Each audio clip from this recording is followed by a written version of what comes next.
Shalom Bapak Ibu sekalian yang dikasihi Tuhan Yesus Kristus, apa kabar? Pada hari ini kita akan mendengarkan firman Tuhan. Namun sebelumnya saya mengajak Bapak Ibu untuk berdoa. Tuhan Yesus, terima kasih untuk kasih setia kebaikan Tuhan dalam hidup kami. Hari ini kami akan mendengarkan firman-Mu. Tuhan memberkati, Tuhan menolong kami sehingga kami makin hari makin mengenal isi hati Tuhan. Terima kasih Bapa, dalam nama Tuhan Yesus kami sudah berdoa. Amin. Firman Tuhan pada hari ini terambil dari Kisah Para Rasul pasal 1 ayat 15 sampai 20. Kisah Para Rasul pasal 1 ayat 15 sampai 20 saya akan bacakan. Bapak Ibu, saya persilahkan menyimaknya dalam hati.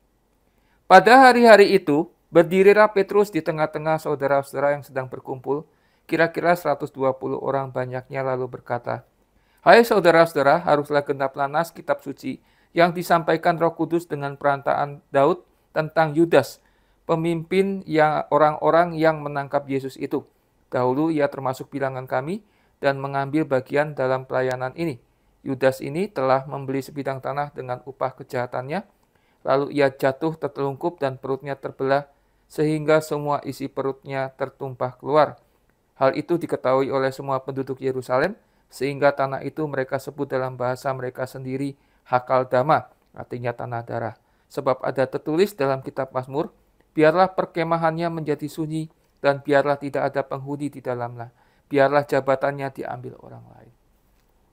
Bapak Ibu sekalian yang dikasihi Tuhan Yesus Kristus, dalam konteks ini Petrus menyampaikan kepada orang banyak, kira-kira 120 orang jumlahnya.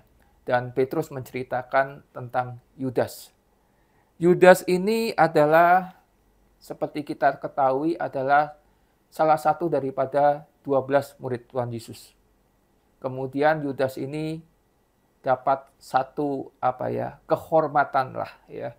Dia memegang satu jabatan penting, yaitu dia menjadi bendahara.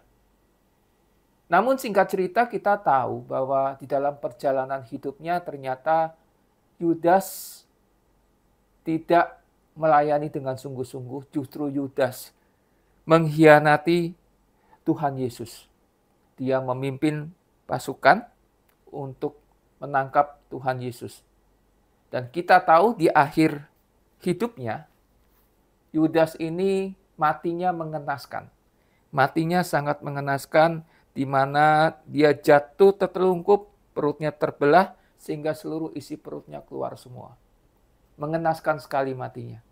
Nah, Bapak Ibu sekalian, dari kisah kehidupan Yudas yang diceritakan oleh Petrus ini, kita mendapatkan satu hal yang penting di sini, di mana kita semua mungkin mendapatkan satu pelayanan yang membutuhkan tanggung jawab yang begitu besar. Saya tidak mengatakan pelayanan kecil atau pelayanan besar, tetapi ini pelayanan ketika diberikan pada kita, tentu kita punya tanggung jawab di hadapan Tuhan.